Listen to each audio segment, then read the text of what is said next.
பார்த்தீங்கன்னா ஒரு இரத்த குழாய் இருக்குது.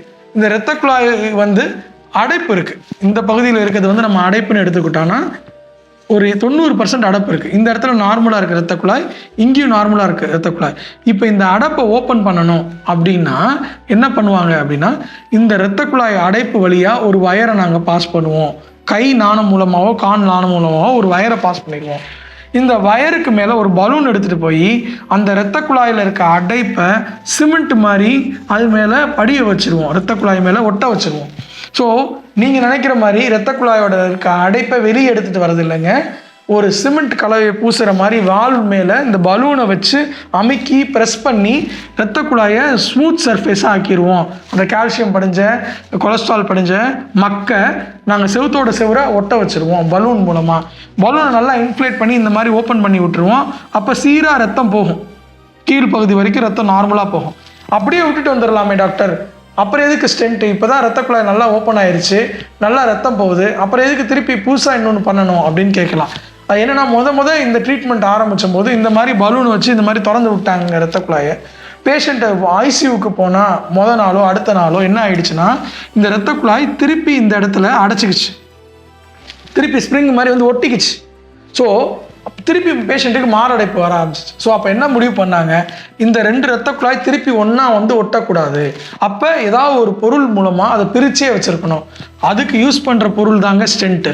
ஸோ இதே வயர் மூலமாக இப்போ என்ன பண்ணுவோம் அப்படின்னா, ஸ்டென்ட்டை கொண்டாந்து பலூன் மேலே வச்சு பலூனை இன்ஃப்ளேட் பண்ணால் இந்த ஸ்டென்ட்டு வந்து செவரோட செவராக ஒட்டிடும். ஸோ திருப்பி இந்த 2 இரத்த குழாயும் ஒட்டாமல் ரத்த ஓட்டம் சீராக பாயறதுக்கு உதவி பண்ணுது. இப்போ நம்ம ஸ்டென்ட் வச்சுட்டோம், ஸ்டென்ட் வச்சதுக்கப்புறம் ரத்த ஓட்டம் சீராக இருக்கும். இப்போ இதில் ஸ்டென்ட் வச்சதுக்கப்புறம் ஜென்ரலாக மக்களுக்கு என்ன கேள்வி வருது, நான் நடந்தாலோ வேலை செஞ்சாலோ அந்த ஸ்டென்ட் நகருமா டாக்டர்? கண்டிப்பாக நகராதுமா. ஒரு தடவை ஸ்டென்ட் ஒரு இடத்துல பொருத்திட்டா டாக்டரே நினச்சாலும் அந்த ஸ்டென்ட் அந்த இடத்துலேருந்து எடுக்க முடியாது. Point number 1. நீங்கள் நடந்தாலோ அசைஞ்சாலோ குனிஞ்சாலோ நிமிந்தாலோ கண்டிப்பாக ஸ்டென்ட் வந்து இடம் மாறாது. நீங்கள் நினைக்கிற மாதிரி ஸ்டென்ட் வந்து பல சென்டிமீட்டரில் இல்லைங்க. ஜென்ரலாக ஸ்டென்ட் சைஸ்லாம் பார்த்தீங்கன்னா 2 மில்லிமீட்டரில் ஆரம்பித்து 4 மில்லிமீட்டர் வரைக்கும் தான் ஸ்டென்ட்டோட டயாமீட்டர். அதே லென்த்து பார்த்தீங்கன்னா 9 மில்லிமீட்டர்லேருந்து 48 மில்லிமீட்டர் வரைக்கும் ஸ்டென்ட்டோட சைஸ் இருக்குது. பார்த்தீங்கன்னா அப்போ எப்போ பார்க்குறீங்க பார்த்தா 2லேருந்து 4 மில்லிமீட்டர் ஸ்டென்ட்டை தாங்க உங்களுக்கு ஜென்ரலாக பொருத்துறோம். ஸோ நீங்கள் நினைக்கிற மாதிரி ஸ்டென்ட்ன்றது ஒரு பெரிய விஷயம் கிடையாது.